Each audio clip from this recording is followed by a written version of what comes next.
Welcome, welcome, welcome back, my Be Health Empowered family, to another week of our show, Excuse Me, Doctor. My name is Dr. Melissa Clarke. Please call me Dr. Mel. I am delighted to be back here with you this week. And we're here every week, Mondays, 9 o'clock Eastern, 6 p.m. Pacific, doing what we do here at Excuse Me, Doctor, talking with you about your health and well being.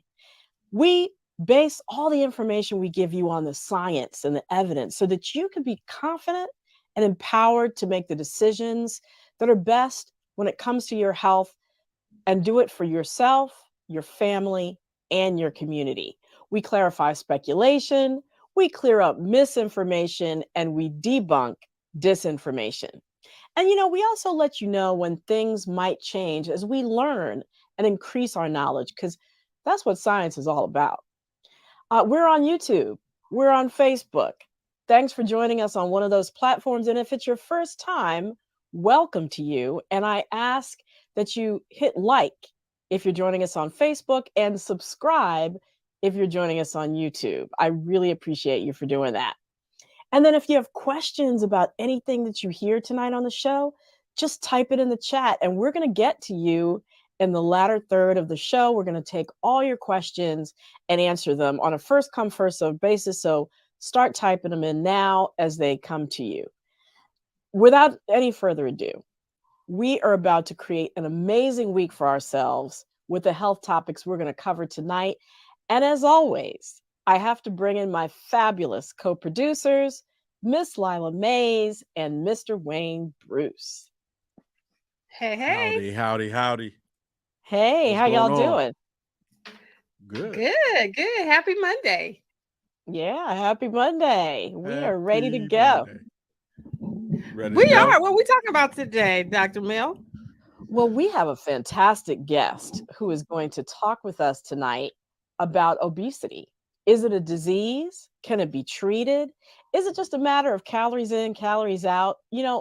A lot of people are having questions about weight, especially this time of year when people are making New Year's resolutions. So we're going to talk all about it. And he's coming to us, our special guest is coming to us from George Washington University's culinary medicine program. So we're going to hear about food as medicine. So it's going to be real good, y'all. Oh, Awesome. anytime we talking about food, I'm with it.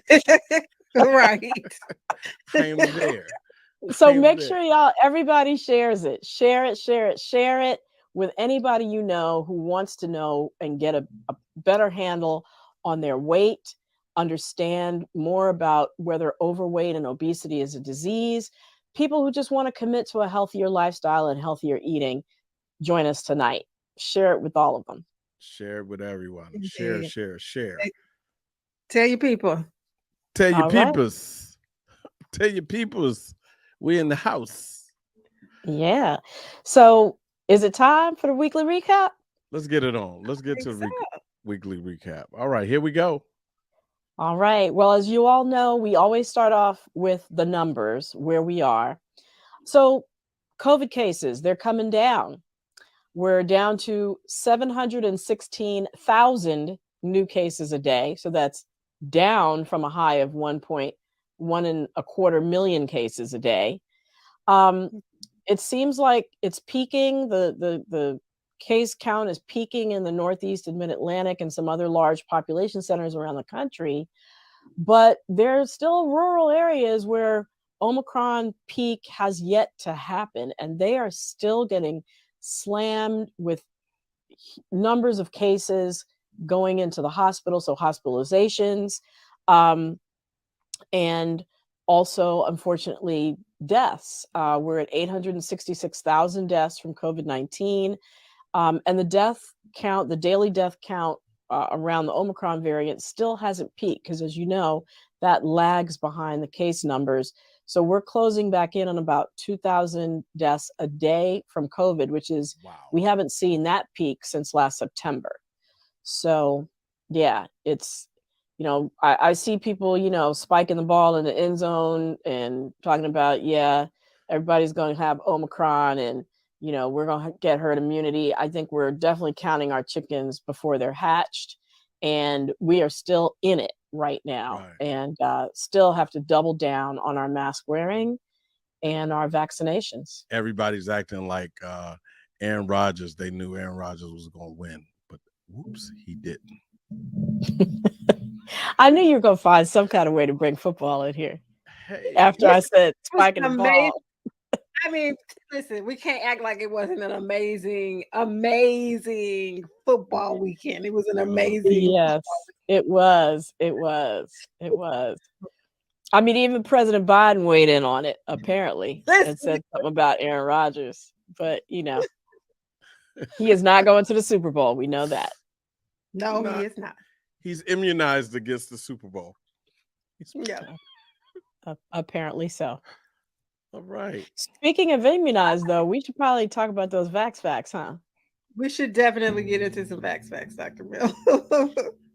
So we are at 67.4% of the population over 5 being fully vaccinated, meaning they've had 2 doses, and 40% of people over 18 have had a booster. And so just want to put that booster reminder out there that it overwhelmingly protects against the symptoms of Omicron infection or infection with COVID-19 virus. And it feels more like a cold if you're boosted. If you have 2 vaccines, it feels more like a flu, but you're not sick enough to get hospitalized. But for those individuals who are not vaccinated, there's still 3 times the rate of death from Omicron compared to people who have had 2 vaccinations, 5 times the rate of death for those who've been boosted.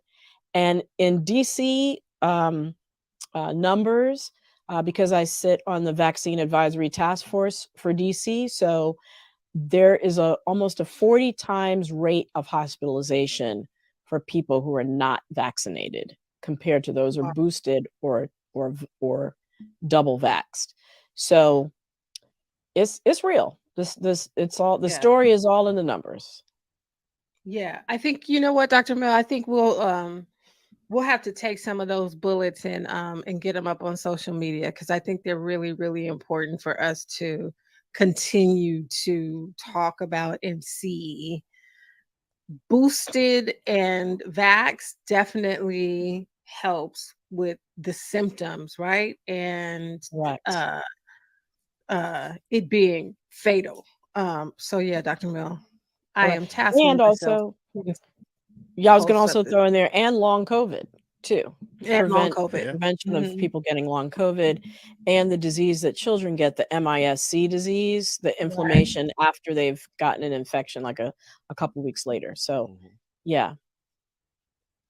Okay, so speaking of COVID, which we always do, that's how this show started.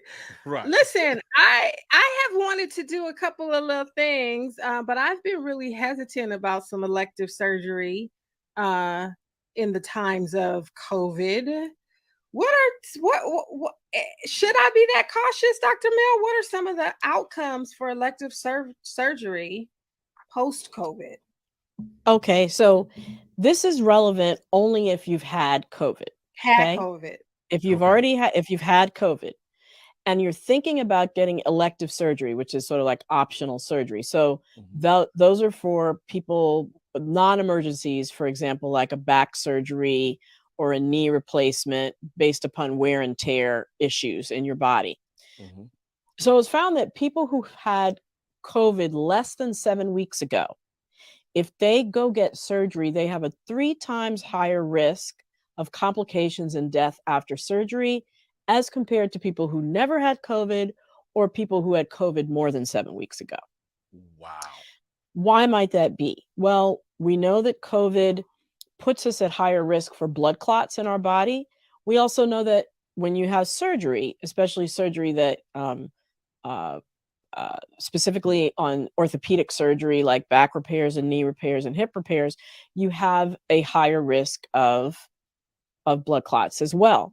So those 2 things combined are probably what's leading to this observation. So even the Professional Society of Anesthesiologists are suggesting that people delay elective surgery if they've had COVID recently. And so for the public, for everybody listening, it's important to let your doctor know if you're thinking about having an optional surgery, that how recently you've had COVID, or that you've had COVID and how long it's been, and to delay it at least 7 weeks, or until you are fully recovered. Wow. That's good to know. Yes, absolutely. Keep it in line with the COVID risk. A plant-based diet by eating healthy can have an effect on COVID. Yeah, so this was a study out of Massachusetts General Hospital up in Boston, Mhm. and it showed that um, people who had a healthy plant-based diet um, were at lower risk for getting COVID, about a 9% lower risk, um, and that's getting infected. And there was a 41% lower risk of developing severe COVID. Now, this was in a database. This was kind of back in 2020. Most of this data was gathered. So that was with the original strain and the early variants, but that's still pretty impressive numbers. And that was, you might say, well, people who are well off are going to be eating a healthier diet, a plant-based diet anyway. So there might be these other factors that are associated with, you know, being well resourced that might have had that effect. Well, actually, that's not the case. It was consistent across health behaviors, across other social determinants of health. You might have heard us use that term on the show. So, you know, access to healthy food, transportation, where you live, how much money you make, what your education level is, and also how prevalent the virus was in your community. So it's important, I think, that we understand this concept of maximizing our health, because together with vaccination, it cuts way down on our personal risk of of getting sick, or if we get in contact with the coronavirus. Mhm. Vaccination, though, is still very important because it minimizes the spread. So your diet is great because it enhances your own personal ability to mount an immune response, Okay. but the vaccine is still important to layer on top of that to make sure that we're not spreading the virus as much. Okay. All right. Um, I found this one really, really interesting. Reproductive health issues and them being a possible foreshadowing to later heart disease. Let's talk about that, Dr. Mill. So, this surprised me, right? Because I'm like in this, I look up these studies.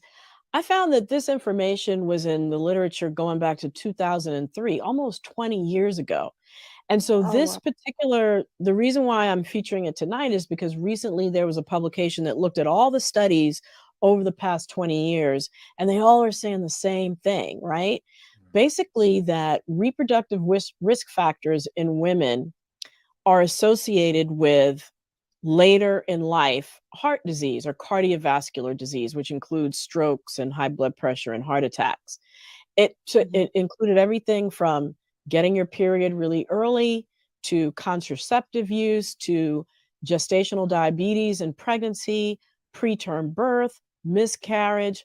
All these things were associated with higher risks of heart disease or cardiovascular disease later in life. So let's group them together: preeclampsia, stillbirth, miscarriage, and preterm birth.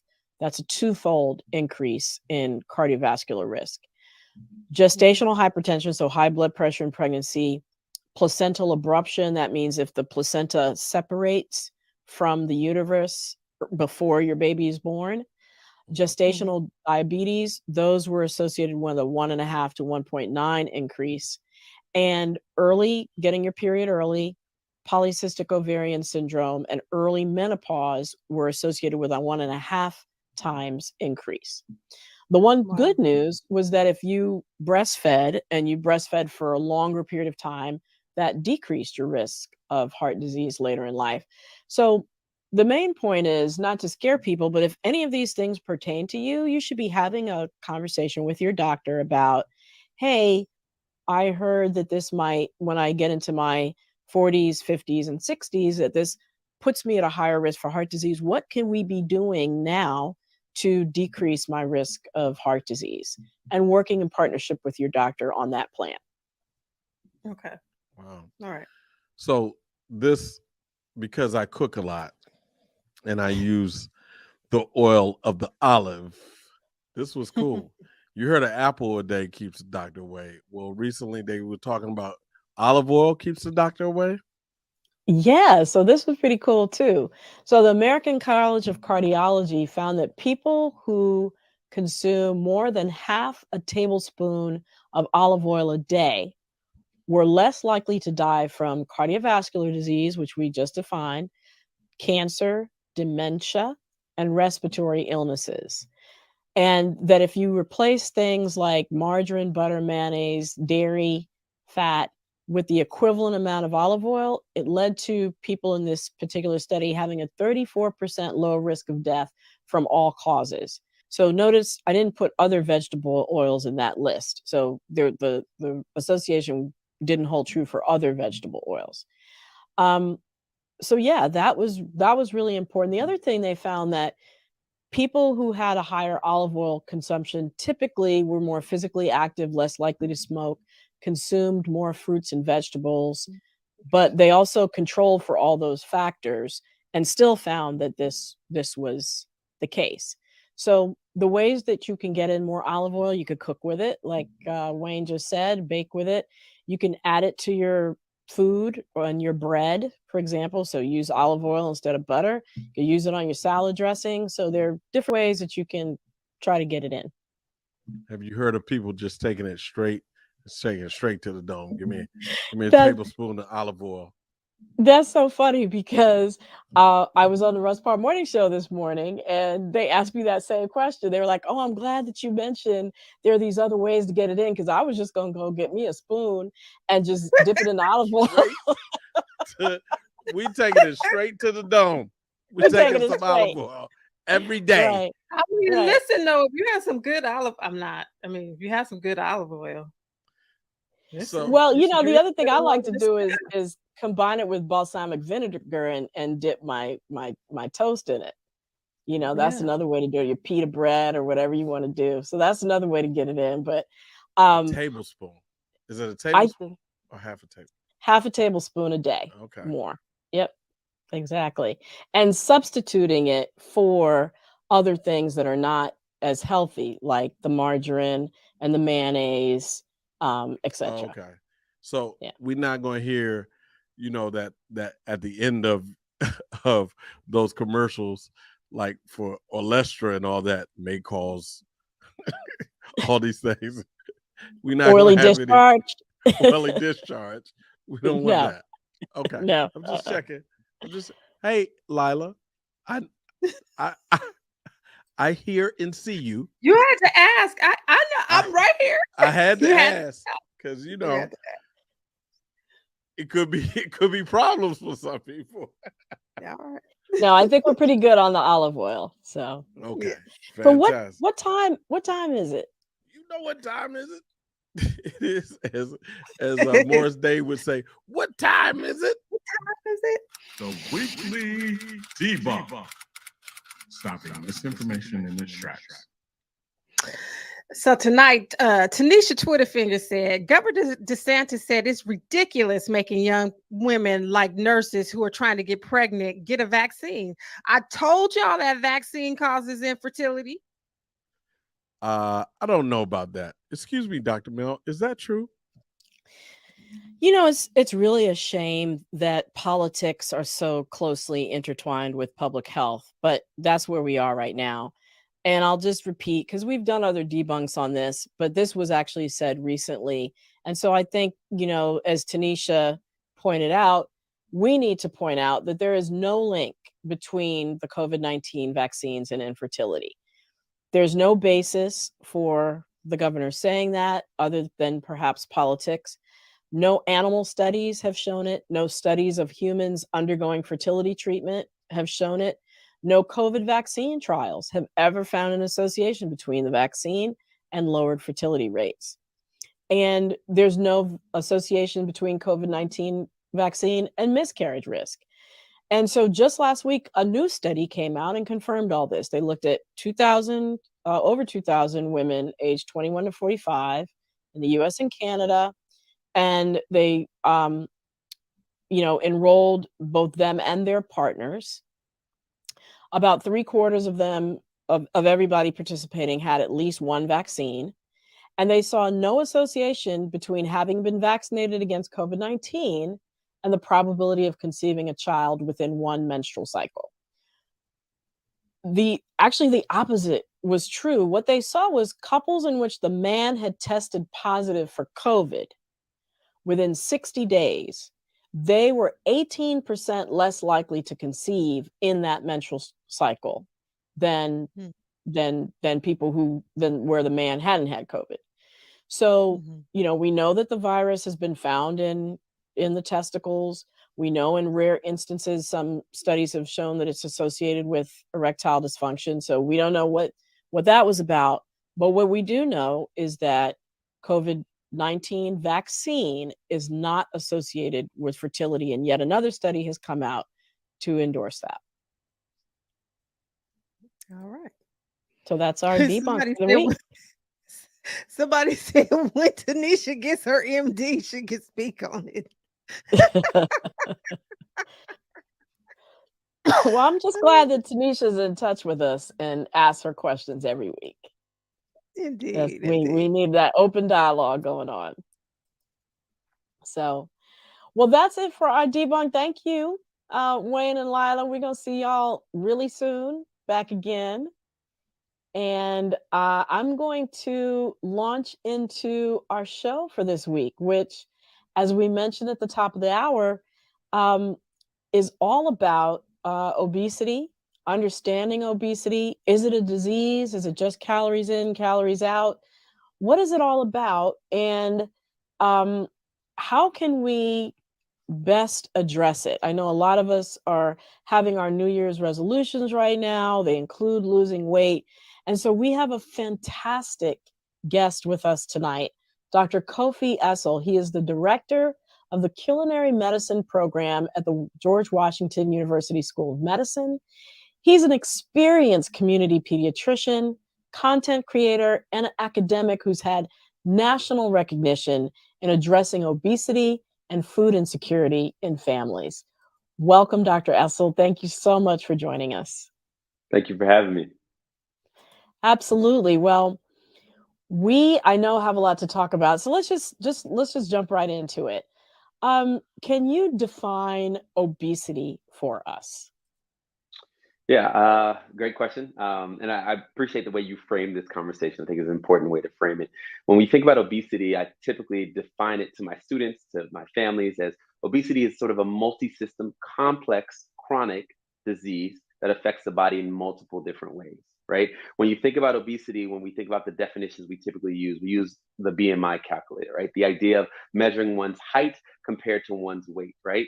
And then when you kind of look at that, or really weight over height, but either way, you're comparing one's height and weight together, and you're kind of coming up with sort of absolute numbers. Is BMI a perfect measure? No, it's not, right? So just by looking at someone's BMI, you cannot tell if they are healthy or not healthy, or what degree they are. I think we try to assume a lot from looking at individuals, but we don't really know anybody's story by looking at someone. And I think it's important that we do not do that and stigmatize others by doing that. I use the word complex because the idea of obesity being a disease is important to really understand and realize. Typically, when people think about obesity, sometimes they think about it as a behavior issue, or somebody uses the term a moral failing, right? But understanding it as complex really starts to blow that up. The way this works is not calories in versus calories out alone. Calories in versus calories out is part of the picture. And if you think about it, like typically you think about 3,500 calories equals about a pound. And most people say if you consume about 500 extra calories a day, you'll gain about a pound a week, right? 500 over 7 days. If you reduce by exercise or eating less, about 500 extra calories a day for about a week, you'll lose about a pound a week. And that might work for some degree to a little bit of an extent, but then that stops working. The body does something unique. What it does is it protects the set point.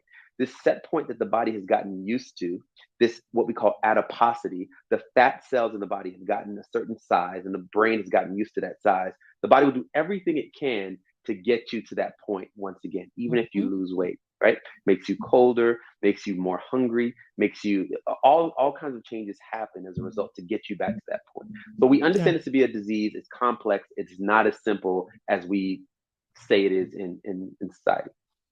Right.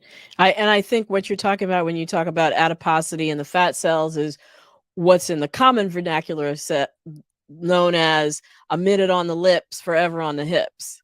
I think unfortunately that's what you're talking about. So you mentioned that BMI is not a great way to assess obesity. Are there other ways to assess obesity? I'm not going to say it's not a great way. It's not the most. It's not completely accurate. Let's just say It's that. not And foolproof. Yeah. it's not foolproof. And I'll give you an example. There's certain communities, for example, certain Asian subcommunities in particular, where the number BMI for what we call obesity is 30, right? Above 30, we consider that to be in the obesity category. But we see some higher risk in the category of around 26, 27, even, right? In some of these other communities, right? Or even in African American households, sometimes you see higher numbers, higher than 30, before you see increased risk. And when I say increased risk, that means the fat cells start to become more hazardous on the body, start to wrap around the organs, start to cause more inflammation in the body, start to cause a lot more what we call chronic disease in the body. So we know just by looking at the number alone, the BMI cutoff alone, it doesn't tell us everything. And we have to think about this in a more holistic way. Yeah. So you bring up a couple of points I want to delve into. What are some of the chronic consequences of obesity? Yeah, chronic diseases that we often associate with obesity, things like hypertension, so higher blood pressure, right? We talk about things like prediabetes and diabetes, right? We talk about things like heart disease. We talk about kidney disease, and the list goes on and on and on. In particular, even we start to really explore these areas of cancers as well. There's a number of different cancers that we're starting to explore and understand that they are associated with increased weight gain as well, especially for longer periods of time. So we see all these things very commonly. Unfortunately, sometimes people only look when somebody is in the category of obesity, but at the same time, we know that there is a clear association with disease and obesity being a trigger to some of these other diseases. Right. Absolutely. And then the other part that I wanted to unpack a little bit is you mentioned Asians and the set point for BMI and the risks. So I want to talk about obesity in different subgroups, especially African Americans. I mean, we've heard people say, well, I'm just big boned, or, all my Mhm. family is big boned. What is the genetic link around obesity? Is there one? And is there a different set point for people of African descent? Great question. So there are definitely associations of what we call genetics and epigenetics, sort of micro details about an individual's genetics and how that passes on from generation to generation. The reality is, when you look at sort of the epidemic that we call the obesity epidemic and sort of the changes over the last 30, 40, 50 years, we can't link that directly to genes by themselves, but we do know on the individual level, there is a lot of genetic association that we see. In terms of set point, we don't describe in the research a difference between the set point of, say, African American populations versus Asian populations versus white American populations in particular. So the set point is not necessarily what we would say they're different. What we would say is the risk for disease based on the BMI criteria. One of the interesting studies that we often talk about is a study that was done with the Biggest Loser contestants. The Biggest Loser is a show that many people know, was on for years, went out and then came back. One of the things that I often tell my students is, have you ever seen a reunion episode? Have you ever seen what happens when the lights go off, when people go back home? The assumption is, oh, people, quote unquote, are not working hard enough. They're not doing what they should be doing. And as a result, they're probably going to gain their weight back. But when you study this, there was one interesting study that was done a few years ago, and it took about 14 contestants who had finished The Biggest Loser, and they all lost a significant amount of weight. And then you saw this slow increase in weight over time. And you're like, what is going on? And of course, the assumption was You need to exercise more. You need to, eat less food. You need to eat more plants. You just need to do what I do, and then everything would be fine. The reality is the body is doing something unique and different. The same time as the weight would seem to go up, right? Everybody seems to lose and keep off about 5 to 10% of their weight, which is known to be associated with significant benefits overall for the body. But in general, we saw something happening. Their metabolism slowed down. We saw that hunger hormones began to increase. We saw that satiety or our fullness hormones began to decrease. We know that that goes on as a result of these weight changes that our body does see to get back to that set point idea. Yes, absolutely. No, that makes perfect sense. So, what are some of the other determinants? You talked about hormones. Um, I know that in my introduction to you, we mentioned food insecurity and that you Hmm. talk about food insecurity when it comes to families. We talked about genetics. What are some of the environmental um, uh, triggers or factors that factor into larger numbers of overweight and obese people in the African American community? Um, Great question. What I want to do is I'll start downstream, what I call at the ground level, and then I'll go up a little bit. So when I think downstream, there's a lot of different factors that people don't often think about. Again, people lean heavily on, oh, you just, you need to run more, you need to eat better. And we know that over time, over the last decade or so, the calorie intake of individuals has decreased over time. We know that sugary drinks has decreased over time, but we know the weight continues to go up. So it's not just simply these simple modalities that we tend to lean on. Oftentimes, we also need to think about stress. We need to think Yep. about sleep, right? Getting enough sleep in one's lifestyle, the stress reduction. Certain medicines that me as a physician often gives can oftentimes trigger weight gain, right? Changing that set point. Not only the quantity of food, the calories, but the quality of food, the processing of foods. We see that sometimes people don't feel full after they eat very processed foods, and they end up eating a lot more than they actually wanted to because they don't feel full. That the body doesn't recognize those things as real food. So on the ground level, there's a variety of those factors that we often think about.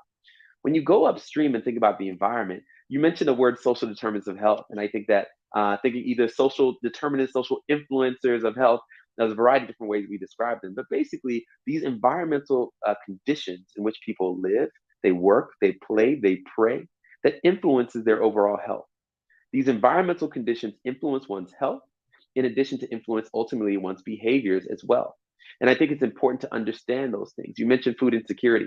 Food insecurity, I would tie into, other triggers that have led to that: racism, housing segregation, poverty. All of these factors that we know lead into food insecurity. And food insecurity, for those who don't know it, is purely hunger, right? It's another way of describing it is hunger. And hunger, the rates of hunger in this country are incredibly high. In Black and brown communities, 1 in 5 to 1 in 3 individuals in households experiencing rates of hunger when you talk about households with children. So super high, something we really are worried about. And we know that when someone is experiencing hunger, they have a constant preoccupation with where their next meal is going to come from. Their quality of food begins to decrease, where the variety begins to change. They're getting less of a variety of foods. The nutritional value begins to decrease. The caloric density or the caloric richness of foods begins to increase. Why? Well, the food system just so happens to be created in a way, and I said intentionally created, right? Because we can do something about it, but it's intentionally created in a way where a lot of times foods that are higher in caloric density, that have a lot of flavor and are created and designed to stimulate the brain, end up being much cheaper. And foods that Right. are, don't last as long, fruits and vegetables, beans, nuts, legumes, seeds, these things end up being more expensive. And as a result, we tend to lean towards foods that have higher taste, higher, less cost, and are easy to cook and convenient to access. And oftentimes that leads into this sort of description of increased caloric burden without getting the right nutrients that we need. Right. Right. And therefore the weight follows. So tell us about, with all this in mind, tell us about culinary medicine. What is that, and how does it address some of these issues that we've been talking about? Culinary medicine is a very exciting, novel field. I got into the space a few years ago when I started doing community cooking classes, and I found something interesting. It was interesting because I realized that I've done a lot of sort of community nutrition work over the years, and you do these, you cook, you put food in the blender, you pass out food around, do a little food demo, you do all this kind of stuff, you make sandwiches with people, but when you got in that kitchen and people started getting in there and cooking on that stove, dicing things up, it changed the game completely. You saw people keep coming back. You saw people very excited to learn more. And you saw people implementing these things into their everyday life because they had the lived experiences, the practical experiential learning that they were able to Mm. then apply into their everyday life. So I think the Yeah. idea of applying culinary cooking skills into one's life is so powerful. The way culinary medicine works is at the basic level, it's basically bringing together the art of cooking and food together with the science of nutrition and medicine, right? You bring the two Wow. worlds together, and we realize that it has great potential to impact the health of populations. Food, in particular, poor diet, is one of the leading risk factors for poor health outcomes and for mortality, for death. And Hmm. this very tool, food, that we know is so powerful to influence the health of patients and families, oftentimes in medical training, we don't learn too much about it. So At oftentimes what all. we end up passing, we don't learn much at all about it. So what Yeah. we end up passing on to our families is what? Stuff that we do for ourselves, stuff that we learned from Dr. Oz, stuff that we learned from reading this book. We tried the keto, we tried this, we tried that. And it worked for Mhm. me. Look at me. So I'm going to pass it on to my family. And as a Mhm. result, oftentimes we go with a very stigmatizing approach, very top down approach, very sort of simplistic understanding of understanding the topic of nutrition, food, disease, even obesity. With culinary medicine, what we are trying to do is really transform how we train the next generation of providers and those who are currently practicing as physicians and clinicians. It's not only physicians, but also physician assistants, nurses, registered dietitians, nurse practitioners, but we tried to do this. We tried to get clinicians in the classroom. We, at my institution, we teach our medical students about the art of food and cooking and the science of nutrition and medicine. We teach them Mhm. practical skills in the kitchen setting and teach them how to Wow. communicate it with their families. It's a skill that they're so excited to learn about because they hadn't seen it. They didn't know it existed. They didn't know how Right. powerful the tool of food and nutrition could be to influence the Yeah. health of their families and their patients. And so that's what Right. we do at our institution. It's really catching fire across the country. And it's one of those gap fillers that really helps us to fill that gap in around nutrition education and medical training. And then again, how do we take that in the practical way into working with our patients alongside our patients and families? Excellent. That is wonderful. Well, we've heard about the benefits of anti-inflammatory diets. Can you talk to us a little bit about that and how you might incorporate that into working with your patients in a cooking class, for example? Yeah, that's really good. So inflammation is something that happens in the body very easily, and oftentimes it's triggered by the things that we do and the things that we put into our body. A lot of times, a lot of foods that cause a lot of inflammation are highly processed foods. A lot of oils tend to cause it. High amounts of dairy tends to cause it. There's a lot of meat tends to cause it. A lot of these things are triggers for causing more inflammation in the body. One of the things that we want to do is reduce that, what we call fire, this little burning fire that's going on in the body. We want to slow that down. We want to cool it off. How do we do that? Well, we want to consume foods that love our body, that help our body to thrive. Mhm. And you talked about that, sort of the idea of incorporating more plants into one's diet. At the end of the day, leaning more towards consuming more plant centeredness in one's diet is always going to benefit one, no matter how much one changes. Talking about small, small changes. You'll see improvements in one's energy level. You'll see improvements in one's focus, one's attention. You'll see all kinds of improvements. Even weight change, you'll see improvements as well, right? But at the end of the Mhm. day, we cannot just say consume more plants or not meat, right? Because at the end of the day, when I've try to give that simplistic message out to other individuals. I walk by the trash can, I just see donuts, fries, and and candy in there, right? And at the end of the day, I'm not trying to be funny. I mean, at the end of Yeah. the day, like people, how you consume that message is not to say demonize meat and just eat anything that's not meat. That's not it. Right. What we want to do is consume foods that are whole, real foods. These foods that are less processed or unprocessed are going to be foods that give our body energy, help us feel more satisfied when we eat them, and overall improve our overall health. And that's what we want to try to do day in and day out. Excellent. Well, I could keep going, but we need to get some audience questions in here because I can't imagine that there aren't any. And to help us with that, I'm going to ask Lila and Wayne to come on back in and to let us know what is going on in the chat. Hey, lots going on in the chat. Yes, a whole lot. Go ahead, Lila. You want to start? Yeah, I saw Yvonne had a really interesting question. Are we eating differently than our grandparents in the African American community? Oh, good I'll question. say ancestors. We eating differently Yeah, than our let's go. ancestors. Let's go a little Right. bit higher than that. Yeah. 100%, right? I mean, right now, if you're talking about in America, we're consuming the standard American diet. The standard American diet is not going to lead us in the direction of health. It's going to lead us in the direction of death, in the direction of worsening health, Disease. right? It's not helping us. Now, we could say it tastes good. We can say it has flavor. We can say all these different things about it. But oftentimes, that's how foods are designed, right? That's how foods are really, they hijack our taste buds to some degree, is what I would kind of describe it as.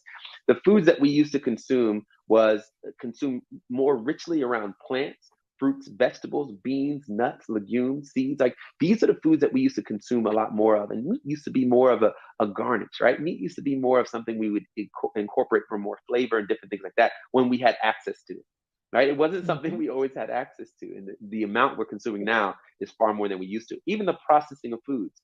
Processing of food has allowed us to deliver food all around the world more efficiently and more effectively, right? There's benefit there. But at the same time, the processing of foods has also caused more inflammation in the body, has also caused us to not feel satisfied when we eat, has also caused us to have higher insulin resistance, higher risk for diabetes, and all the other things that go along with that as well. So that's what I would say. 100% the foods that we're eating now has changed over the years. And when you see this diet being transplanted to other communities around the world, you see the same thing happening there. Communities that had no blood pressure, high blood pressure, communities that had no heart disease. You bring that diet over, you bring the KFC, you bring the Popeyes, you bring these things over, all of a sudden, the health is looking the same. What's going on? It's the food. It's the food. Right. And I would also say with meats too, as compared to what our ancestors ate, because of mass farming of animals, mass production, the need to make them bigger and meatier and using steroids and using antibiotics, those things are retained in the meat when you eat them. And so that's definitely a huge difference than what our ancestors consumed as well. Wow, we have a great question, and it is asked by Michelle Walker Scales, and she says, "What do you think about the Mediterranean diet?" Great question. So Mediterranean diet, I think, is one of many strategies that incorporates more plant-centeredness into the diet. A lot of people enjoy it because of the rich flavors that it offers.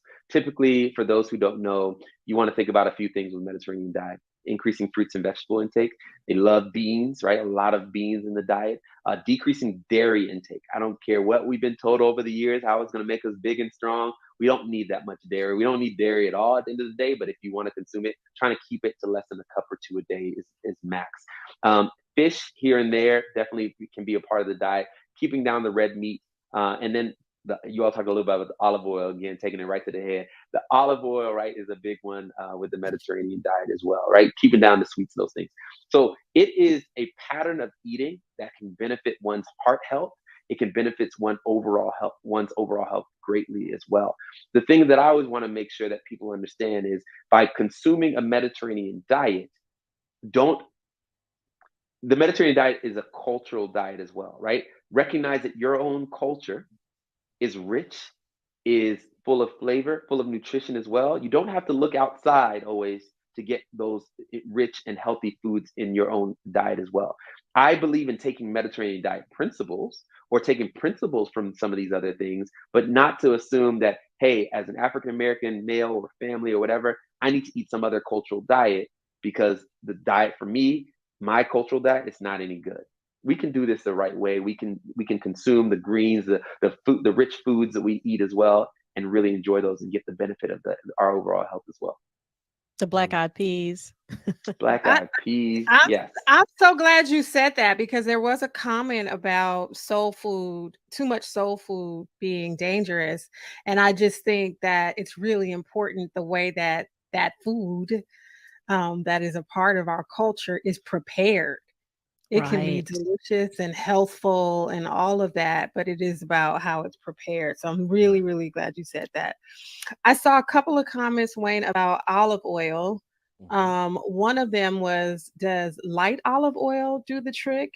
And second part is, does it contribute to poor cholesterol if we're adding more olive oil Great to the diet? question. Great question, Dr. Essel. Yeah, so wonderful question. So one of the biggest factors that leads to increasing cholesterol is what we call saturated fats, right? So those are going to be, saturated fats are going to be more from your animal-based proteins and foods and things like that. That's going to be where you're going to get the majority of that from. Now, olive oil is going to have something called a lot of unsaturated fats. So it tends to have less of what we call saturated fats in them. So as a result, it has less of that sort of negative effect on one's increasing one's cholesterol. I think in general, we need to be careful with consuming too much oil in general. Once we start to cook that oil and heat that oil, and if it starts to smoke in particular, we start to lose those positive properties of great oil like an olive oil. And we have to be careful with that. We start to cause more what we call free radicals in the body and cause more harm to our body than good to our body. But in general, as Dr. Mel was talking about, taking some good, you could extra virgin olive oil, balsamic, and using it as a dip, using it in those kind of ways. That's a great way to consume it. Not too much by any means, but those are some great ways to consume it. Light olive oil versus not light olive oil. I think that's more of a marketing gimmick than anything else, right? Like you go to the store, you see a messaging on TV, and you're like, I got to get this kind of thing. And it's really marketing, and it makes it more confusing, nutrition and science more confusing. And sometimes we just kind of throw our hands up because it's like, last week you said this was bad, this week you're saying this is good. What should I be doing? If light or not, just pick one and you're fine. You will get Typically, some we would recommend not cook. You'll get some anti-olive oil users like something else. The only thing I should say, try not to cook with the extra virgin olive oil as much. It can smoke a little bit quicker. Again, once you see that smoke in the oil, you've cooked it, the heat is too high, you've cooked it for too long, you need to slow that down. You don't want to fry in that. You don't want to like cook heavily in that because again, it's becoming more of a harmful oil, now turning to what we call trans fats, which are some of the worst kind of fats for our body. I'll pause there. Sorry for the detail. No, that's a great question. What are better oils to cook with? So better oils to cook with. So you can do a plain olive oil, not extra virgin. That's an okay one to cook with. Some people love the grape seeds and all that stuff. Those have low smoke points, right? So they'll start to smoke really early on. A pretty typical one that a lot of people use is like a canola oil, another kind of vegetable oil that people tend to use. But again, lightly coating, if you're going to use it, lightly coating. You don't have to cook with oil at all. But if you do use it, lightly coating that pan, try not to deep fry. If you want to fry, that air fryer nowadays is changing the game. Although it takes up a lot of counter space, that thing takes up a lot of counter space. But it's a big game changer. Low oil, you get still that great crispy taste, that flavor. And it's something that you want to be shooting for. Again, healthy eating should not be something you force yourself to do and just like, I eat salads every day. It's not about that at all. It's about eating high quality, tasty, flavorful foods that love your body back. And I'll pause there, Wayne. It looks like you got one. Yeah, we're in the speed round now. We have so many questions coming in so little time. I want to get two questions in that I see here. One from Mateo Levine Ledesma. Can you comment on the risk or benefits processed plant-based food products, e.g. Impossible beef and stuff, Impossible burgers? Can you comment on the risk or benefits of those? Great question.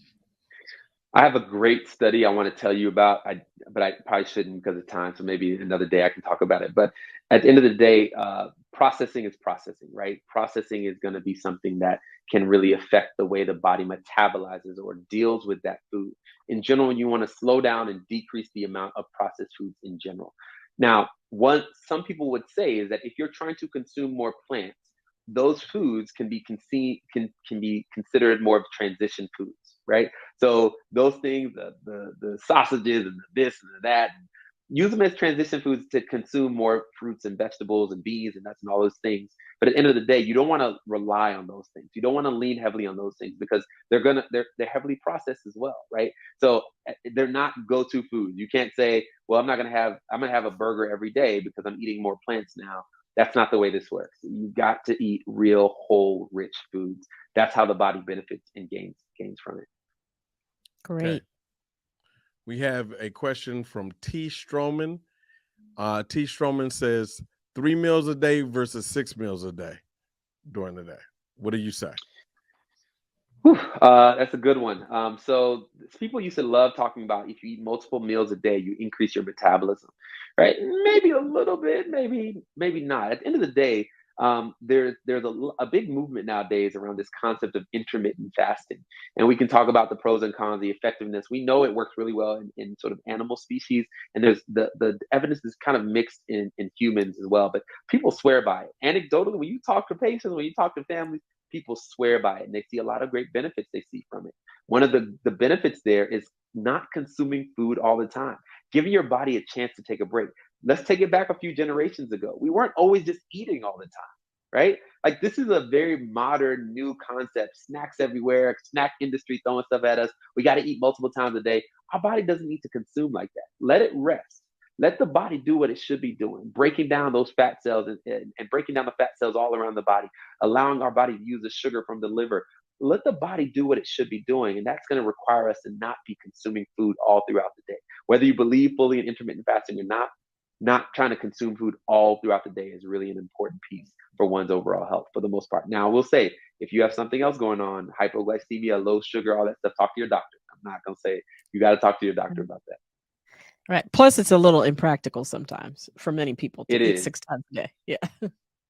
It is, but you know what? People tend to just put snacks like in medical school. You saw people just having snacks in their pocket all the time. It's Right. crazy. And you never get to build real hunger that way. So I work with young kids and Right. parents are giving them snacks all throughout the day. They never build a hunger. And they say, why they don't eat the food at mealtime? Why are they not exploring these different fruits and vegetables? Why are they not adventurous eating? Because we're consuming food all the time. We don't need to do that. And so we would recommend trying to do that for the most part. Excellent points. And this is a quickie, but last one. Valerie Spalding Parker says, "Are potato chips are vegan?" Great question, answer, comment. Let me respond to that. Vegan doesn't mean health, right? Vegan doesn't mean healthy. Let's get that out there, right? Just because somebody's a vegan doesn't mean they're healthy. Now, consuming more plant-centered approaches to one's diet, be more plant-centered, right? Slanted towards plants is going to be more healthy towards one's body, right? Even when you think about every food type, and again, when I talk to patients, I talk about different, thinking about foods on the spectrum. If you think about even, let's take a chip. There are higher quality chips and there are lower quality chips. If your chip has 15, 30 different ingredients and none of them you can pronounce, it's probably a lower quality chip than getting a potato chip that just has salt, oil, and potato that's fried, right? But at the end of the day, trying to choose better options with whatever meal that's put in front of you and trying to lean towards that, right? Recognizing that making those kind of changes will have, again, big impacts later on. Right. Wow. What an amazing show. You are an amazing guest, Dr. Essel. Thank you so much for those words of wisdom.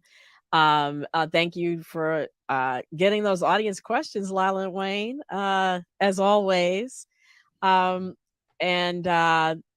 probably will have to have you back because I'm pretty sure there are a lot of questions that we didn't get to. So thank you so much, Dr. Essel. Much, much appreciated. My pleasure. Thank you all for having me. Absolutely. So, just to close out the show, I want to remind everyone that we have an opportunity here at Excuse Me Doctor to participate with Howard University's research centers in minority institutions. If you are a listener of this show, you can participate in a COVID resilience research study that's going on. Participation is voluntary. It involves filling out a 2-part survey for which you'll be compensated, actually up to $100 based upon the parts that you complete. If you have interest in finding out more, please contact our research assistant, Dana Harvey, at danaharveyresearch@gmail.com, which is DANA Harvey, HRARVEY, research@gmail.com, or call 470-795-0329. So if you're interested in doing that, please go ahead and contact her. So I've moved to the Russ Parr Morning Show on Monday mornings at 7:45. So if you catch me then, fantastic. And if you don't, please catch us right here again Monday night, 9 p.m. Eastern, 6 p.m. Pacific, right here on Facebook and YouTube. Appreciate your tuning in. And if I don't see you in the meantime, please be wise, be well, and be health empowered. Thanks for joining us.